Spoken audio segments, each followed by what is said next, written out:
বর্তমান আমাদের দেশে গণতান্ত্রিক কোনো সরকার নেই, আমরা দেখছি তা প্রস্তাবনা করা হয়েছে।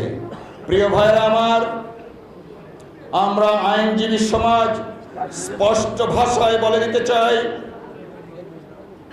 অবিলম্বে প্রতারণা বন্ধ করে স্বাক্ষরিত সনদ যা প্রডিউস করা হয়েছিল তা জাতির সামনে উপস্থাপন করার জন্য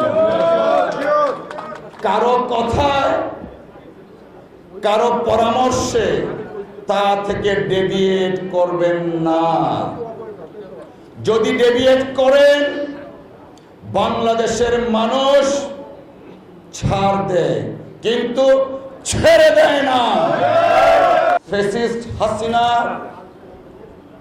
বিদায়ের পর আমরা প্রত্যাশা করেছিলাম